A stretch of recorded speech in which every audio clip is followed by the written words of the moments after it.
시간 출애굽기 23장 함께 볼 텐데요. 아마 지난 시간에 우리가 출애굽기 20장에 대해서 10계명 이제 마지막을 보았습니다. 그래서 10번째 계명이었던 탐심에 대해서 좀 많이 함께 나누고, 또 우리 청년들이 일주일 동안 그 탐심의 영역에서 하나님 안에 은혜가 있었기를 소망합니다. 우리의 탐심보다 하나님의 성령의 소욕이 더 크신 줄 믿습니다. 우리의 탐심은 우리의 의지나 결단으로 이길 대상이 아니라 오직 성령께서 그 육신의 소욕, 육신의 탐심을 이기실 줄 믿습니다. 그래서 우리가 항상 늘 주님의 요새 되심, 주님의 산성 되심을 알고 그리고 피하는 우리 주의 청년들 되길 소망해요. 그래서 일주일 동안 생각해 보시면, 내가 탐심이라는 글자가 그래 지난주 설교 맞아, 그리고 지금 생각날 동안 일주일 동안 단 한 번도 생각을 안 했구나, 그리고 나는 탐심에 계속하여 넘어졌구나 했을지라도 하나님께서 우리 청년들 사랑하셔서 이곳까지 아직 예배 가운데 인도하신 줄 믿습니다. 그리고 우리의 계속된 좌절, 우리의 계속된 실패는 사실 영원한 실패가 아니에요. 오히려 이런 좌절을 통해, 실패를 통하여 내 안에 소망이 없구나, 난 진짜 하나님 아니면 소망 없다, 나는 진짜 하나님이 나 안 도와주시면 나 아무것도 아니구나, 교회 오래 다니건 뭐 했던지 간에 나는 정말 아무것도 아니구나, 이 고백이 오히려 우리 청년 때에 하나님께 드리는 진심 어린 고백이 되기를 소망해요. 그리고 여러분이 나중에 부모님이 되시고 정말 어른이 된 그때에도 하나님 앞에서 마치 어린아이 같이 주님이 나 안 도와주시면 나 아무것도 아니잖아요 라는 고백이 우리 청년들의 평생의 고백이 되기를 소망합니다. 그러한 10계명의 이야기를 이제는 우리가 넘어가서 23장 함께 보겠습니다. 23장 거기 1절 위에 파란색 글씨로 표제가 나와 있는 성경도 있습니다. 거기 보시면 공평에 관한 법이라고 아마 나올 거예요. 그래서 23장 이 부분은 어떤 부분이냐면 흔히 재판과 관련된 부분입니다. 재판. 제가 지난 시간에 10계명을 함무라비 법전에 비교했을 때 282개의 판례가 있다고 했죠. 그만큼 고대 사회에서는 재판이 되게 중요했거든요. 공정하게 재판이 치러졌어야 돼요. 그런데 오늘 출애굽기 23장은 이 재판에 대한 이야기가 좀 나와 있어요. 그래서 크게 나누면 그 총 세 부분이거든요. 따라가 보세요. 1절부터 3절까지가 있고, 그다음 그 뒤가 4절, 5절, 그다음이 6절부터 9절까지입니다. 그래서 이 세 부분으로 나눠서 한번 보고 우리 넘어갈게요. 자, 1절 가보시면요, 그렇게 나옵니다. 너는 거짓된 풍설을 퍼뜨리지 말며 악인과 연합하여 위증하는 증인이 되지 말며. 이거는 증인이란 단어가 나오죠. 위증이란 단어가 나오고 연합이란 단어가 나와요. 자, 고대 사회에서 CCTV가 있었을까요? 얘가 도둑질을 했다. 그럼 그거 어떻게 밝힐 거야? 밝힐 수 있는 거는 증인이 너무나 중요했어요. 그 증인. 근데 한 명은 거짓말할 수 있잖아요. 그러니까 2명, 3명 이렇게 증인이 다수 확보되는 게 굉장히 중요했습니다. 그게 그 당시에는 가장 과학적인, 가장 객관적인 게 증인 수사예요. 그거 아니면 사실 무엇으로 이렇게 밝히겠습니까? 그러니까 이 증인이 너무 중요한데 이 증인이 믿을 만하냐 안 믿을 만하냐, 이런 부분이 너무 중요했던 거죠. 근데 보세요, 1절. 그렇기 때문에 거짓된 풍설을 퍼뜨리느냐 안 퍼뜨리냐가 되게 중요했던 겁니다. 그리고 악인과 연합, 즉 여러 사람이 연합해서 한 명을 바보 만들 수 있거든요. 한 명을 그냥 함께 힘을 모아서 제가 뭐 했습니다, 마녀 사냥할 수가 있는 상황이에요. 우리가 흔히 중세 마녀 사냥 다 이런 시스템인 거죠. 사실 몇 명의 증인 모여서 제가 이거 했습니다 하는 순간 그거 반박할 수 있는 증인이 더 많이 나오지 않는 이상은 그냥 그렇게 가는 겁니다. 자, 그런데 하나님께서 이거 하지 말라는 겁니다. 처음부터 얘기하시는, 얘들아 니네 증인 될 수 있잖아, 그럼 이거 하지 마, 거짓말 하지 마, 거짓 풍설 퍼뜨리지 마, 그리고 여러 사람 연합해서 한 명 바보 만들지 말고 죄인 만들지 마. 하나님이 이거 정말 싫어하시는 거예요. 자, 근데 우리는 사실 법정 한 번도 안 가보신 분들도 계실 거 아니에요. 여기서 법정 자주 가는 게 되게 익숙하진 않잖아요. 그럼 나는 재판과 관련 없겠네 할 수 있지만, 요거는 사실 23장 이 파트는 우리의 이 대인 관계, 우리가 직장에서 학교에서 살아가는 그 관계 속에 너무나 중요한 말씀의 원리가 사실 있습니다. 자, 생각해 보세요. 직장에서 수다 떨 때 뭐 하세요? 학교에서 친구들하고 얘기할 때 누구 얘기하세요? 우리 서로 얘기한 적 없지만 너무나 잘 알고 있습니다. 우리 서로 말한 적 없지만 우리 직장에서 누굴 얘기하지? 무엇을 얘기하지? 사실 그 현장이 무슨 현장입니까? 바로 이 현장이에요.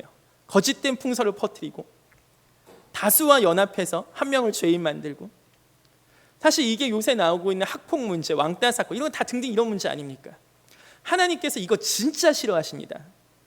여러분 혹시 아직 뭐 학폭, 미투 이런 사건이 우리 청년들 안에 뭐 유명한 청년들이 없기 때문에 인터넷에 뜨진 않았지만 혹시 오늘 찔리는 분 계시면 주님 앞에 회개하시고 학창 시절에 괴롭힌 형제 자매 있으면 꼭 카톡에는 뭘 하든 진짜 사과하세요. 내가 의도적으로 했든 의도적으로 하지 않았든 하나님께서 여러 명의 사람들이 힘을 합쳐서 한 명을 괴롭히거나 한 명을 향하여 거짓된 풍설을 그냥 퍼뜨리게 하고 나도 모르게 그 다수의 편에서 누구 한 명을 조금은 안 좋게 얘기했다. 하나님께서 23장 시작부터 이거 하지 말라는 겁니다. 근데 다 그런 거 어떻게 해요? 하지 말라고요. 다수가 연합해서 악인이 연합해 하나님 이런 거 진짜 싫어하십니다. 여러분 악인들의 연합에 절대 서지 마십시오. 차라리 왕따가 될지언정 왕따를 시키는 그 악행은 하지 마십시오. 하나님의 말씀은 사실 우리에게 너무나 분명합니다. 2절 다수를 따라 악을 행하지 말며 송사의 다수를 따라 부당한 증언을 하지 말며 계속 그러한 패턴이에요. 다수를 따라서 악을 행하지 말라고 하고 또 송사의 이 송사가 재판이죠. 이것이 다수를 따라서 부당한 증언을 하지 말라는 겁니다. 그래서 1절부터 3절까지의 말씀의 핵심은 이 증인에 대한 부분이에요. 사실 왜냐 우리는 누구나가 증인이 될 수 있거든요. 그 사회 때. 근데 지금으로 치면은 법정이 아니더라도 야 너 그거 봤어? 너 그거 봤어? 야 제가 그랬대. 나도 알아. 사실 이런 식의 우리는 계속하여서 마치 애들 요새 말로 하는 인민재판 같은 학교 현장이든 직장 현장이든 우리도 그런 것에 나도 모르게 참여하고 있을 수 있는 게 우리의 현실입니다. 오늘 23장 파트가 사실 그거에 대해서 굉장히 집요하고 강하게 강조점을 두고 말씀하세요. 그래서 23장 저도 이번 주 동안 읽으면서 너무 힘들더라고요. 왜냐하면 너무 지키기 힘든 말씀입니다. 이거 사실 하나님께서 너무나 힘든 말씀 우리 가운데 주신 거예요. 살인하지 마. 살인하지 않아야지. 물론 마음속으로 미워하는 것도 안 되겠지만 그런데 이거는 하나님께서 마음에 우리가 다수와 함께 연합하여서 부당한 증언을 하거나 거짓된 풍설을 우리가 사실 확인도 안 한 채 그냥 다수에 따라서 얘기해 버리는 이러한 패턴들의 삶을 하나님은 굉장히 경고하고 계세요. 3절 가난한 자의 송사라고 해서 편벽대에 두둔하지 말지니라. 이거는 어떤 말이냐면 당시도 가난한 자들이 있었을 거 아닙니까? 근데 가난한 자라고 해서 그 사람 봐주지 말라는 겁니다. 이게 두 가지 표현이 있어요. 하나는 가난한 자를 무시해도 안 되지만 가난한 자라고 해서 그의 편이 무조건 맞다는 것도 안 된다는 겁니다.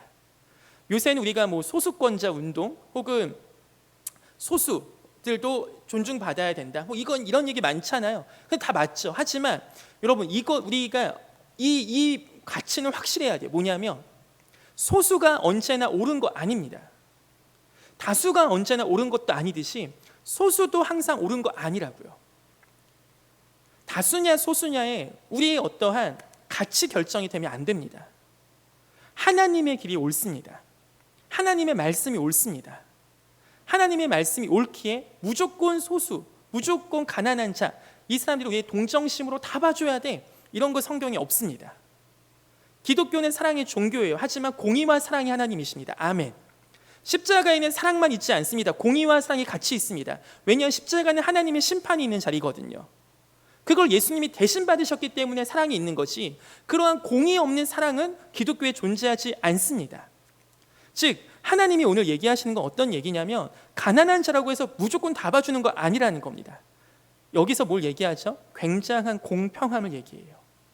우리의 삶에서도 이 가난한 자 혹은 약한 자는 무조건 편들고 싶은 마음이 우리 가운데 있습니다. 쟤는 그러니까 봐줘야지. 근데 사실 이 마음 역시 하나님 앞에서는 우리가 정리되어야 되는 마음인 줄 믿습니다. 그리고 그것이 그 친구를 무조건 다 살리거나 무조건 그 친구에게 옳은 일은 저는 아니라고 생각합니다.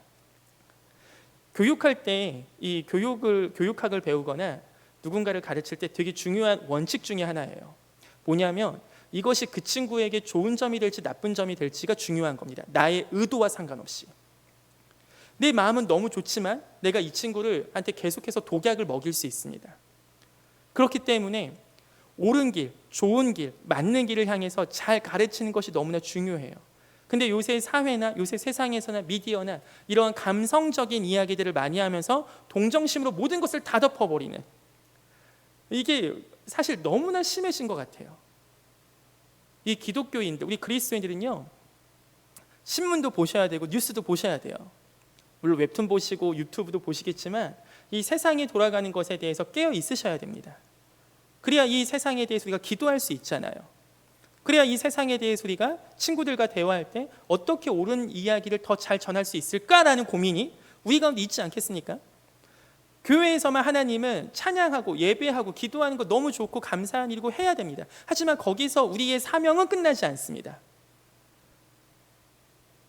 우리가 그들과 대화하고 우리가 세상 친구들과 얘기하면서 이 세상에서 나오는 이슈들 가운데 하나님의 뜻은 어디 있을까? 그게 구약의 선지자들 다 했던 이야기예요. 다니엘, 엘리야, 세상 사람들과 대화하면서 하나님의 메시지를 선포한 겁니다. 우리 사랑하는 한가람 청년들이 그러한 청년들 되기를 소망합니다. 어쨌든 이 가난한 자라고 무조건 편들어주지 말라는 거예요. 이게 1절부터 3절까지 이야기입니다. 그러니까 나의 감정, 나의 동정심, 나의 어떤 개인적인 친분 아니에요. 나의 감정보다 앞서는 게 바로 하나님의 공의입니다.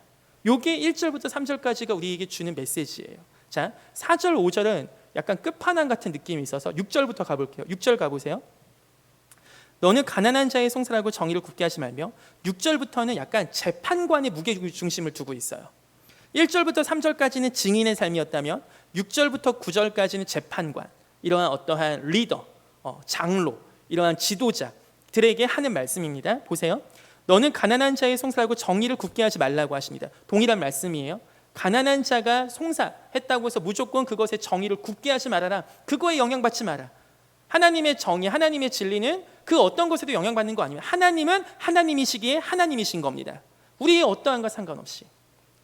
7절, 거짓 일을 멀리하며 무죄한 자와 의로운 자를 죽이지 말라. 나는 악인을 의롭다 하지 아니하겠노라. 하나님께서 이 부분에 대해서 굉장히 경고하시죠. 증언을 받아서 그 증언을 토대로 하여서 재판의 판결을 내리는 이러한 사람들에게 의사결정할 때 어떻게 얘기하냐면 악에서 멀리하라고 합니다. 거짓에서 멀리하라고 해요. 그리고 무죄한 자나 의로운 자를 죽이지 말라고 합니다. 여러분, 지금은 우리가 스포츠 뉴스나 어떤 연예 뉴스에 댓글이 사라진 지가 좀 됐잖아요. 근데 왜 사라졌습니까? 연예인들이나 우리 스타분들께서 그 댓글창이라든지 거기서 너무나 큰 이렇게 상처 받으시고 이런 정신적인 질환도 앓으시고 심지어는 극단적인 선택도 하시는 이런 게 이슈가 되면서 댓글창이 없어졌잖아요. 왜 그렇습니까? 수많은 재판관들, 수많은 심판자들이 거기서 사형 선고를 때려버리는 거죠. 너무나 가슴에 꽂히는 말들을 다 그렇게 얘기하는 겁니다. 너는 사형이야, 내가 너 같으면, 이런 식의 그 사람의 영을 완전히 죽일 수도 있는 그 아픈 말들을 다들 판사가 돼서 다 죽이는 겁니다. 무죄한 자를 죽이고 의로운 자를 죽이고. 거기서 살아남기가 너무나 쉽지 않겠죠. 10대, 20대 청년들이. 그래서 너무나 아까운 목숨들도, 또 너무나 어린 분들께서 어렸을 때부터 계속해서 정신적으로 힘든 일을 당하시고 그런 게 계속 반복이 돼서 아예 댓글창이 없어졌잖아요. 왜냐하면 다 이런 일을 하고 있는 거예요. 지금 우리가 나도 모르게 지금 우리가 재판관의 자리에 서서, 심판자의 자리에 서서 내가 하나님이냐, 쟤는 나빠, 쟤는 틀렸어 라는 너무나 안 좋은 말들이 우리 가운데 나오고 있다는 거죠. 왜냐하면 이 시대는 내가 주인인 시대가 되었거든요. 내 마음대로 사는 시대가 되고, 200년, 300년 전 절대왕정 시대까지만 해도 이러지 않았어요.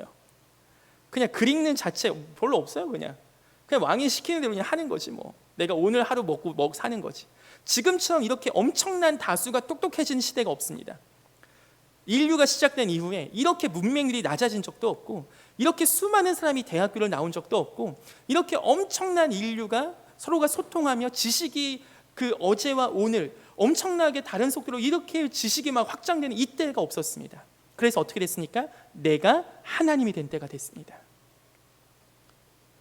내가 하나님이 돼서 쟤만 죽이는 게 아니고 나도 죽이는 거죠.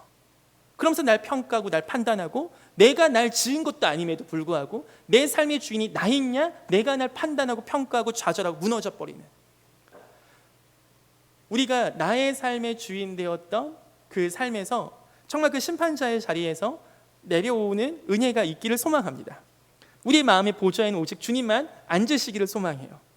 내가 하는 모든 심판, 내가 하는 모든 판단들에 대해서 정말 하나님 아버지 앞에 늘 여쭤보고 늘 기도하고 늘 물어보는, 마치 다윗이 전쟁 나갈 때 하나님 저 전쟁 나갈까요 말까요? 그 뛰어난 전쟁가가, 그 뛰어난 전쟁 지휘학가가, 그 뛰어난 전쟁 장군이, 그 뛰어난 베테랑이, 그 왕이 뭐라고 합니까? 하나님 전쟁 나갈까요 말까요? 이걸 물어보고 있어요. 왜? 아는 겁니다.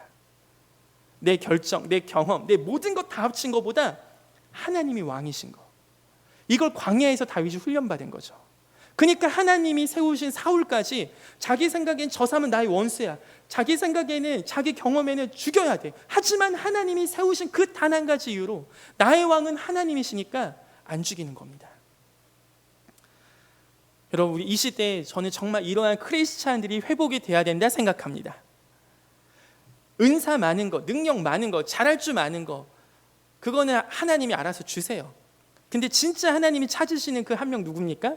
왕이 아닌 사람입니다. 자기가 왕이 아닌 사람이에요. 자기가 자기 삶의 주인이 아니라고 고백하는 사람이에요.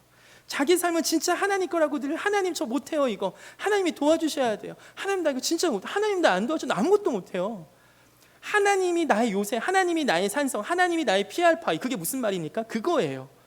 하나님 나 아니면 아무것도 못해요. 하나님 아니면 저 진짜 바보예요. 하나님 도와주세요. 하나님 단 1초도 나랑 떨어지시면 안 돼요. 하나님 나와 함께 있으셔야 돼요. 그 기도할 수 있는가입니다. 나는 이제 신앙이 연차도 오래됐고, 나는 이제 말씀도 많이 읽었고, 나는 매일 큐티도 하니까 이제 난 잘할 거야. No. 다윗은 그렇게 기도하지 않았습니다. 모세도 그렇게 기도하지 않았어요. 예수님도 뭐라고 하십니까?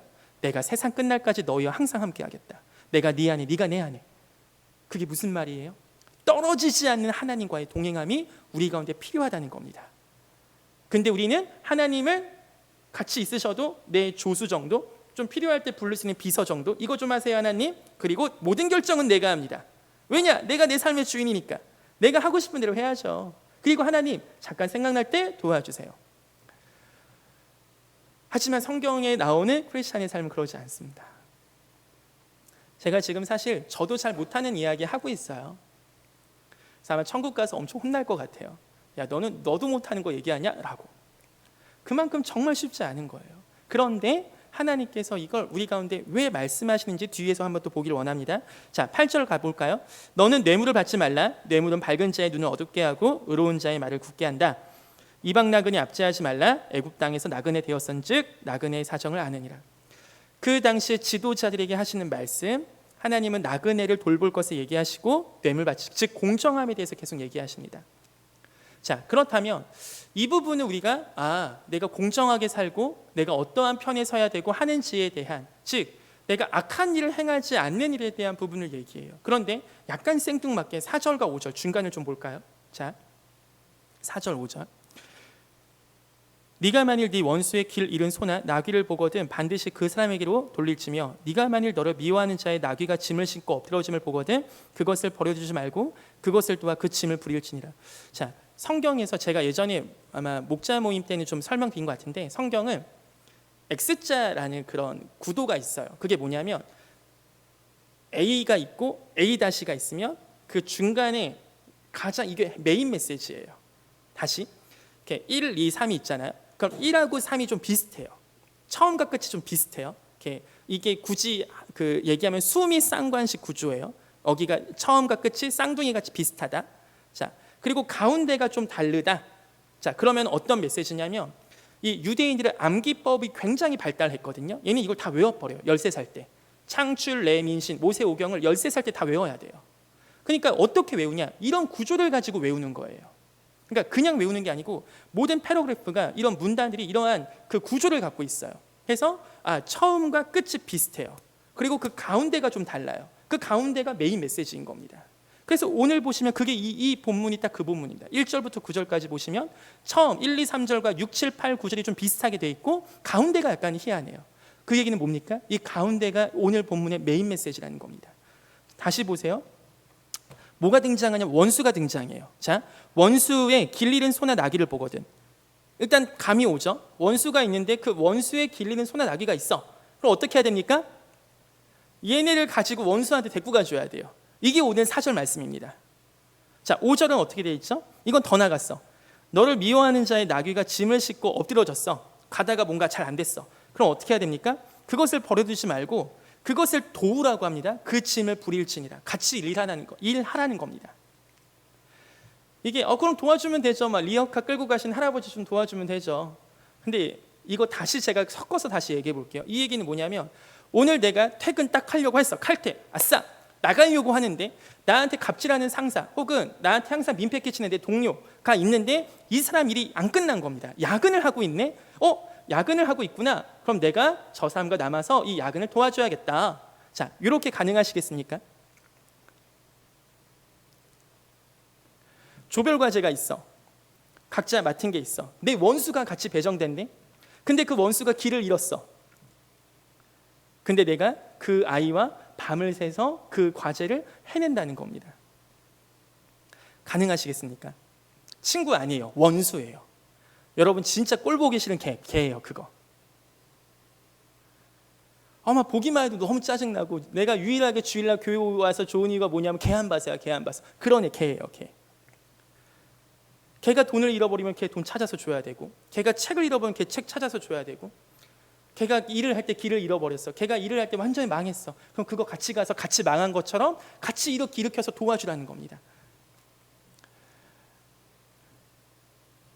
요 말씀이 이 앞에 이 뒤에 이 말씀도 사실 우리 가운데 되게 힘든 부담을 주는 말씀이지만 이 가운데 말씀은요 진짜 누가 지킵니까? 일주일 내내 하나님 누가 지킬 수 있어요? 하나님 나 이거 잘 못 지키는 것 같은데요.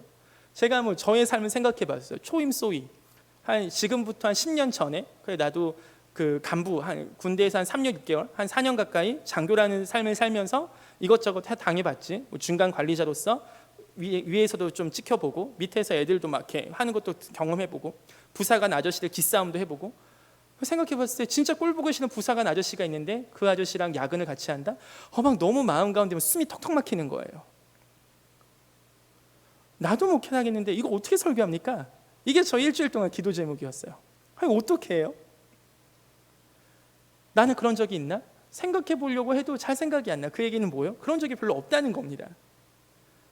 저 역시 이러한 상황 속에서 원수를 돕거나 원수를 사랑한다는 이 표현이 저한테 너무나 멀게만 느껴진다는 겁니다. 그냥 민폐 끼치지 않으면 되지.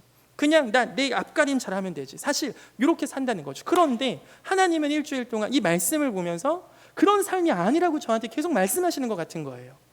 내가 바라는 삶은 내가 원하는 삶은 그런 삶이 아니야. 그때 어떤 한 이야기가 좀 생각이 났어요. 제가 아마 한번 이야기한 적이 있는 것 같아요. 선교실을 갔는데 어떤 선교사님, 남자 선교사님 만났습니다. 저희 아버지 뻘 되시는 분인데 제가 귀여우니까 막 얘기를 하셨어요. 1시간 정도. 원래 아저씨들 이렇게 말 잘 듣는 어린애들 보면 말 많이 하시잖아요. 근데 요새 제가 그러는 것 같아서 제가 좀 이렇게 내가 드디어 그때가 됐구나 싶은데 그 아저씨 선교사님께서 저한테 막 말씀하시다가 막 누구 욕을 하셨냐면 자기 아내 선교사님 욕을 엄청 하셨어요. 어떻게 이럴 수가 있냐고, 설거지를 안 한다고 막 이러면서 막 엄청 화를 내셨어요. 근데 그 선교사님 그 얘기를 막 저한테 계속 하시다가 그 얘기를 하시더라고요. 내가 이 이야기를 미국의 어떤 할머니 선교사님 얼굴 주름지시고 머리 백발 되신 할머니 선교사님한테 얘기를 했대요. 그래서 그 할머니 선교사님도 맞다고 어떻게 그럴 수 있냐고 막 고생했다고. 근데 마지막에 딱 이 얘기를 하시더래요. 근데 당신이 설거지 하셔야 된다고. 그래서 이 아저씨 선교사님이 막 화가 나셔갖고 아니 지금까지 제 말을 뭘로 들으셨냐고 막 그렇게 얘기하셨나 봐요. 그때 그 여선교사님, 그 할머니 선교사님이 다 들으시고 네 말이 맞다. 근데 네가 설거지해야 된다. 그래서 그 아저씨 선교사가 왜 내가 해야 됩니까? 막 그렇게 했대요. 그때 그분이 이렇게 얘기하셨대요. PPT 한번 띄워주실까요? 딱 요 두 마디 하셨답니다. Because of Christ, 예수님 때문에. 그리고 because you are Christian, 네가 크리스찬이기 때문에. 너무 뻔한 말 아닙니까?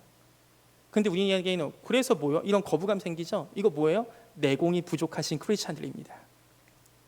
사실 진짜 내공 센 거는 뭐냐면 너무나 뻔한 말이 너무나 당연히 잘 지켜지시는 분들이에요. 이 선교사님이 그 말이 딱 한마디 했는데 그 할머니 선교사님이 그 아저씨 선교사님이 정말로 그날 회개를 많이 하셨대요. 일주일 동안 저의 삶에도 저의 그 고민 앞에도 Because of Christ, Because you are Christian 이 단어가 예수님 때문에, 예수님, 내가 크리스찬이기 때문에, 이러한 이 단어가 제 마음 가운데 저를 좀 괴롭히더라고요. 근데 또 한 가지, 그럼 나는 어떻게 할 수 있지? 이러한 상황들이 올 때 나는 어떻게 이것을 그럼 기도할 수 있지? 예수님 때문에, 내가 크리스찬이니까. 근데 한 가지 참 기특한 부분이 있습니다. 여러분 혹시 이것 때문에 고민해 보신 적 있으세요? 하나님은 성경에 원수 사랑하라고 했는데 난 직장 상사 도저히 이게 안 돼요. 혹시 이런 고민 해본 적 있으세요? 근데 하나님이 너무 귀여워하시겠더라고요. 그런 고민 누가 하겠습니까? 하나님의 자녀니까 하는 거지. 세상 분들이 그런 고민 하십니까? 하나님은 원수 사랑하라고, 기독교의 하나님은 원수 사랑하라고 하셨는데 왜 나는 원수 못 사랑하지? 이런 고민 세상 분들이 많이 하시냐고요. 우리가 하나님의 자녀이기 때문에 이것을 지켜야 되는 거 아니까 이런 고민이 있는 겁니다. 이것이 안 될 때 우리가 좌절감도 느끼는 거고요. 아직은 순수하니까, 아직은 우리가 이 말씀 앞에 말씀이 맞고 내가 이 말씀으로 따라가고자 하는 마음이 있기 때문에 이게 안 될 때 힘든 거죠. 이러한 고민이 우리 있는 청년들 모두 하나님께서 귀여워하시고 기특해 하실 줄 믿습니다. 그리고 그 고민을 절대 떠나지 않으셨으면 좋겠습니다. 그리고 또 한 가지가 좀 생각이 났어요. 이거는 진짜 그럼 기적이다, 기적. 마치 손양원 목사님이 그 자신의 아들을 죽인 사람들을 불러다가 양자 삼아 주신 것처럼 진짜 기적이다, 기적. 우리는 그 정도 수준까지 못할지라도 우리한테 맨날 뭐라 하고 스트레스 주는 그런 원수들을 우리가 사랑한다, 그들과 함께 일을 한다, 그들을 우리가 품어준다, 기도한다, 그들을 축복한다. 이거는 기적이다, 기적. 그럼 이 기적이 어떻게 일어날까? 할 때 갑자기 삼손이 생각이 났어요. 우리 한번 사사기 가볼까요? 사사기 16장. 삿으로 되어 있습니다. 사사기 16장. 제가 가진 성경 390페이지 16장 28절 한번 같이 읽어볼까요? 16장 28절 함께 읽습니다. 시작. 삼손이 여호와께 부르짖어 이르되 주 여호와여 구하옵나니 나를 생각하옵소서. 하나님이여 구하옵나니 이번만 나를 강하게 하사 나의 두 눈을 뺀 블레셋 사람에게 원수를 단번에 갚게 하옵소서 하고, 삼손이 집을 버틴 두 기둥 가운데 하나는 왼손으로 하나는 오른손을 껴 의지하고, 삼손이 이르되 블레셋 사람과 함께 죽기를 원하노라 하고 힘을 다하여 몸을 굽히매 그 집이 곧 무너져 그 안에 있는 모든 방백들과 온 백성에게 덮이니 삼손이 죽을 때 죽인 자가 살았을 때 죽인 자보다 더 많았더라. 이 좌절감과 나는 왜 이렇게 못 살지 하는 그 느낌이 마치 머리카락 빠지고 세상에 조롱을 받고 있는 삼손 같은 느낌이 제 안에 들더라고요. 그래, 나는 하나님 믿어, 난 예수님 믿어, 나는 이 말씀을 지키고 살아가고 싶어, 전도사라서가 아니라 그냥 진짜 크리스찬이니까. 근데 원수는 뭐? 내 옆에 있는 아내도 사랑하는 거 나는 너무나 부담되고 힘들고 할 때가 있는데, 내 마음 조금만 상하게 하면 나도 화가 나고 그 원수를 못 품는 내 마음이 여전히 난데, 근데 이 말씀 어떻게 지키지? 나는 그럼 말씀은 선포하면서 말씀 안 지키는 위선자인가? 이러한 좌절감이 제 안에 있는 거죠. 이러한 실패감이 제 안에 있는 거고, 나는 뭐지? 근데 삼손이 저를 위로해 주더라고요. 네가 크리스찬이냐? 네가 전도사냐? 네가 뭐 말씀이 뭐 한다고? 너는 왜 그 모양이냐? 너 이스라엘이냐? 네가 사사냐? 근데 너 왜 그 모양이냐? 세상 앞에 머리털 빠진 채 조롱당하는 것 같은 그 삼손이 마치 제 마음이 비슷한 느낌이 들더라고요. 그런데 삼손이 지금 기적을 행하잖아요. 기적을. 뭐라고 합니까? 삼손이 내가 힘이 셉니다가 아니에요. 주 여호와여 구하옵나니 나를 생각하옵소서. 하나님이여 제발 구합니다. 하나님 한 번만, 이번 한 번만 나를 강하게 해주세요. 자기가 철저히 목적어가 된 겁니다. 하나님이 나를 강하게 하사. 우리가 아까 사실 맞는 말을 했다고 저는 생각합니다. 우리의 사랑으로는, 우리의 마음으로는 원수를 사랑하지 못합니다. 하나님은 우리가 못하는 걸 시키셨습니다. 왜요? 그래야 우리가 다윗같이 피할 바위 대신 하나님께 피하잖아요. 그래야 우리가 다윗같이 요새 대신 산성 대신 하나님께 가서 하나님 나 이거 못해요, 하나님 나 이거 못해요, 하나님 나 원수 사랑하지 못해요 라는 이 고백을 하잖아요. 그래서 하나님이 우리에게 오셔서 내 마음과 내 힘이 아닌 하나님의 마음과 하나님의 힘으로 하게 하실 줄 믿습니다. 하나님께서 못하는 우리에게 오셔서 마치 삼손이 하나님 이번 한 번만 나를 강하게 하사, 이러한 기적이 일어났던 것처럼 우리의 삶의 현장에서 이번 일주일 동안 이러한 기도가 우리 가운데 시작되었으면 좋겠습니다. 하나님 이번 한 번만 나를 강하게 하사. 하나님 이번 한 번만 나와 함께하여 주셔서 그 한 번이 두 번이 되고 두 번이 세 번이 되면 그게 우리의 삶이 되어가기를 소망해요. 처음부터 큰 기적, 처음부터 정말 우리의 철천지 원수까지 사랑하고 막 이런 게 아니라 사실 우리와 사소한 갈등하는 그분들 있잖아요. 그분들과 계속하여 살아가고 관계를 맺고 살아갈 때 하나님께서 우리 가운데 해주신 이 말씀이 한 주 동안 우리 마음 가운데 마치 삼손이 하나님께 기도하듯이 우리가 그러한 삶의 현장에서 생각이 날 때 하나님 이번 한 번만 나를 강하게 하사, 하나님 이번 한 번 나와 함께 하셔서 이 아픔과 이 억울함과 이 분통함과 원망을 내 식대로 풀어내지 않고 하나님께 맡기고 하나님께 모든 심판을 맡기고 내가 이들을 사랑하고 품어갈 수 있는 은혜를 주시옵소서 하는 기도가 우리 청년들에게 있기를 소망합니다. 근데 이 말이 여러분이 절대 호구가 되라는 말은 절대 아닙니다. 하나님께서는 원수 갚는 것을 그렇게 말씀하셨어요. 원수 갚는 것은 내게 있다. 그 얘기는 뭡니까? 우리한테 나쁜 짓을 진짜 했을 수 있잖아요. 그거 누가 갚아주신대요? 하나님이 갚아주신대요. 하나님의 때에 하나님이 정확히 갚아주시는 게 우리 하나님의 계산법입니다. 그렇기 때문에 아브라함과 롯이 그 땅을 정할 때도 롯은 눈을 들어 땅을 보고 갔지만 아브라함은 눈을 들어 땅을 본 게 아니고 하나님을 본 겁니다.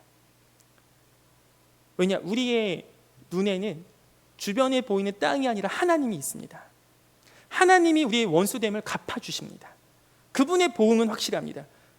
그분의 재판은 확실합니다. 그분의 심판은 정확하세요. 우리가 그분께 모든 것을 맡기고 우리가 살다 보면서 힘들었던 모든 갈등과 원망과 이 모든 것들 내 식대로가 아니라 우리가 하나님의 방법과 하나님의 은혜 가운데 풀어가는 그 믿음의 청년들의 삶이 되시기를 축복합니다.